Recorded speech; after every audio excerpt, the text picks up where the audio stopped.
Friends lava blaze సిరీస్లో ఈరోజు ఇంకో కొత్త స్మార్ట్ ఫోన్ అయితే లాంచ్ అయింది అండర్ 15K బడ్జెట్లో. దీని మోడల్ వచ్చేసరికి లావా బ్లేజ్ ఎమ్యులేట్ 2 అనమాట. రీసెంట్గా అండర్ 10K బడ్జెట్లో లావా బ్లేజ్ డ్రాగన్ 5G అని ఒక ఫోన్ అయితే లాంచ్ అయింది. సో ఆ ప్రైస్ సెగ్మెంట్లో దీని స్పెసిఫికేషన్స్ అయితే చాలా బాగున్నాయి. దీనికి సంబంధించి కూడా నేను ఆల్రెడీ మన ఛానల్లో వీడియో అప్లోడ్ చేయడం జరిగింది. ఒకవేళ చూడకపోతే దీనికి సంబంధించిన లింక్ వచ్చేసరికి డిస్క్రిప్షన్లో ఉంటుంది, అక్కడ నుంచి మీరు చూడొచ్చు. అయితే ఈ వీడియోలో లావా బ్లేజ్ ఎమ్యులేట్ 2 స్మార్ట్ ఫోన్కి సంబంధించి టోటల్గా అన్బాక్స్ చేసి డీటెయిల్స్ క్లియర్గా ఎక్స్ప్లెయిన్ చేస్తాను. సో ఫస్ట్ బాక్స్ వచ్చేసరికి చూడొచ్చు కొంచెం పెద్దగా అయితే ఉంది. సో ఇలా మీకైతే రాదనమాట, ఇది మీడియా కిట్. సో నార్మల్గా మీకు బాక్స్ ఎలా వస్తుందో చూపిస్తాను. సో ఇక్కడ మనకు దీని మీద లైట్స్ కూడా వస్తాయన్నమాట. సో ఓపెన్ చేస్తే మనకు బాక్స్ అయితే ఉంది. సో ఈ విధంగా మీకు బాక్స్ అయితే వస్తుంది. సో బాక్స్ మీద లావా బ్లేజ్ ఎమ్యులేట్ 2 అనేది ఉంటుంది. సో సైడ్ లో చూసుకుంటే ప్రౌడ్లీ ఇండియన్ అని ఉంటుంది. బ్యాక్ సైడ్ లో కూడా మేడ్ ఇన్ ఇండియా అని ఇక్కడ మీకు క్లియర్ కనిపిస్తుంది. సో ఇక ఈ ఫోన్ వచ్చేసరికి మనకు రెండు కలర్స్ లో వస్తుంది అనమాట. ఒకటి వచ్చేసరికి feather white, midnight black అనమాట. సో మీరు మీకు నచ్చిన కలర్ అయితే సెలెక్ట్ చేసుకోవచ్చు.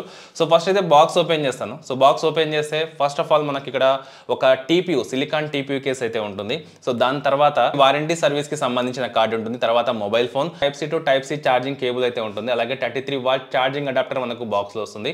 ఒక సిమ్ ఎజెక్టర్ టూల్ అయితే ఉంటుంది అనమాట. ఇక ఫోన్ విషయానికి వస్తే సో దీని మీద ఉన్న స్టిక్కర్స్ మొత్తం రిమూవ్ చేస్తే చూడొచ్చు. ఇది వచ్చేసరికి మిడ్ నైట్ బ్లాక్ ఫోన్ అనమాట. సో చూడొచ్చు చాలా ప్రీమియం గా, చాలా లైట్ వెయిట్ గా, చాలా స్లిమ్ గా అయితే ఉంది. ఇది 7.5mm థిక్నెస్ అయితే వస్తుంది అనమాట. ఫస్ట్ దీని డిజైన్ ఇంకా అలాగే బిల్డ్ క్వాలిటీ గురించి మాట్లాడుకుంటే టోటల్ గా మనకు గ్లాస్ బాడీతో అయితే వస్తుంది. సైడ్ లో మనకు ప్లాస్టిక్ ఫ్రేమ్స్ అయితే ఉంటాయి అనమాట. ఫ్రంట్ సైడ్ లో డిస్ప్లే పైన మనకు పాండా గ్లాస్ ప్రొటెక్షన్ అయితే ఉంటుంది. ఇన్ హ్యాండ్ ఫీల్డ్ కూడా చాలా బాగుంది. సో ఫోన్ అయితే నిజంగా చాలా లైట్ వెయిట్ గా, దానికి చాలా ప్రీమియం గా అయితే కనిపిస్తుంది అనమాట. సో ఇక ఫోన్ బాటమ్ లో చూసుకుంటే మనకు సిమ్ స్లాట్ అయితే ఉంటుంది. ఇది వచ్చేసరికి హైబ్రిడ్ సిమ్ స్లాట్ అనమాట. మీరు రెండు నానో సిమ్స్ కానీ, ఒక సిమ్, ఒక ఎస్డి కార్డ్ కానీ ఇన్సర్ట్ చేసి యూస్ చేసుకోవచ్చు. తర్వాత ప్రైమరీ మైక్రోఫోన్ ఉంటుంది, టైప్ సి ఛార్జింగ్ పోర్ట్. అలాగే దీంట్లో ఈసారి మనకు స్టీరియో స్పీకర్స్ అయితే ఉంటాయి అనమాట.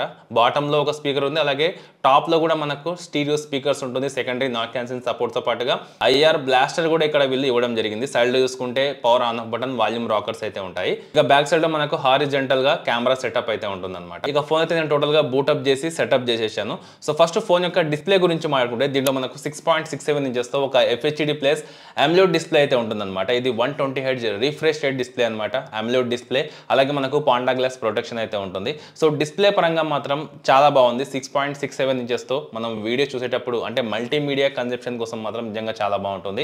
కలర్స్ కూడా మనకు చాలా వైబ్రెంట్ గా, పంచిగా అయితే కనిపిస్తాయి అనమాట. సో వ్యూయింగ్ యాంగిల్స్ కూడా చాలా బాగుంటాయి మనకు AMOLED ప్యానల్ కాబట్టి. అలాగే ఈ ఫోన్ లో MediaTek Dimensity 7060 ప్రాసెసర్ అయితే ఉంటుంది. ఇది 6nm ప్రాసెసర్ అనమాట.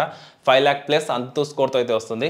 సో మీకు గేమింగ్ కి, డే టు డే యూసేజ్ కి చాలా బాగుంటుంది. మీరు 40 FPS లో గేమ్స్ అయితే ఆడొచ్చు అనమాట. అంటే మరి హెవీ గేమ్స్ అయితే ఈ ఫోన్ లో ఆడలేరు.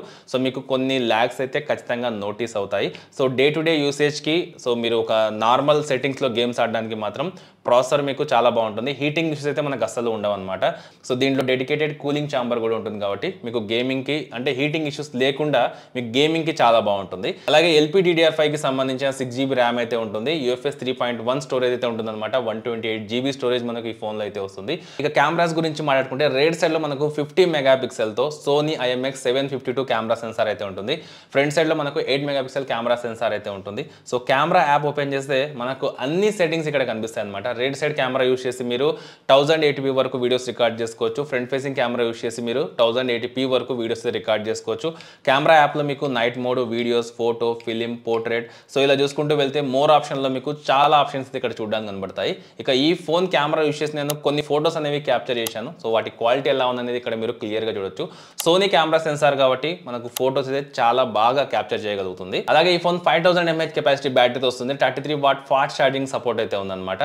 సో అండర్ 15K బడ్జెట్ కాబట్టి మనకు బ్యాటరీ కొంచెం పెద్దగా ఇస్తుంటే బాగుండేదని నా ఒపీనియన్. సో మీరేమనుకుంటున్నారు, బ్యాటరీ ఎంత ఉంటే బాగుండేది అనేది ఖచ్చితంగా కామెంట్ చేసి చెప్పండి. ఇక దీంతో పాటుగా ఇది out of the box Android 15 తో వస్తుంది. మనకు 1 year పాటు Android అప్డేట్, అలాగే 2 years పాటు సెక్యూరిటీ అప్డేట్స్ అయితే ఈ ఫోన్ కి వస్తాయి. దీంతో పాటుగా UI అనేది చాలా క్లీన్ గా ఉంటుంది. ఎటువంటి బ్లోట్వేర్ కానివ్వండి, యాడ్స్ కానివ్వండి, ఎక్కడ కూడా కనిపించవన్నమాట. చాలా నీట్ గా, చాలా క్లీన్ గా మనకు UI అయితే ఉంటుందన్నమాట. సౌండ్ పరంగా దీంట్లో మనకు డ్యూయల్ స్టీరియో స్పీకర్స్ అయితే ఉంటాయి అనమాట.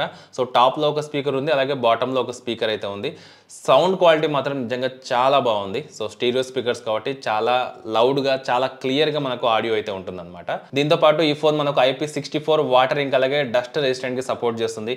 దీంతో పాటుగా సెన్సార్స్ పరంగా చూసుకుంటే ప్రతి సెన్సార్ అయితే మనకు ఈ ఫోన్ లో ఉంది. ఏ సెన్సార్ ని వీళ్ళు స్కిప్ అయితే చేయలేదు. సో ఓవరాల్ గా చెప్పాలంటే ఇది మనకు అండర్ 15K బడ్జెట్ అయితే లాంచ్ అయింది. నా ఒపీనియన్ సో బేస్ వేరియంట్ 12,000 ఉంటే బాగుండేది. సో నాకు తెలిసేంత వరకు ఇది 13,500 దాకా అయితే ఉంది. ఒకవేళ మీరు చెక్ చేసుకోవాలనుకుంటే మాత్రం డిస్క్రిప్షన్లో లింక్ ఉంటుంది, అక్కడ నుంచి చెక్ చేసుకోవచ్చు. ఓవరాల్గా ఫోన్ అయితే చాలా బాగుంది, లుక్ వైజ్గా చాలా ప్రీమియంగా అయితే ఉంటుంది. సో దీంట్లో మనకు మెయిన్గా రేర్ సైడ్లో సోనీ కెమెరా సెన్సార్ అయితే ఉంది. ఫొటోస్ చాలా డీసెంట్గా అయితే క్యాప్చర్ చేస్తుంది. అలాగే చాలా స్లిమ్గా లైట్ వెయిట్గా అయితే ఉందన్నమాట. సో ఒకవేళ మీరు చెక్ చేసుకోవాలనుకుంటే మాత్రం లింక్ డిస్క్రిప్షన్లో ఉంటుంది, అక్కడ నుంచి చెక్ చేసుకోవచ్చు.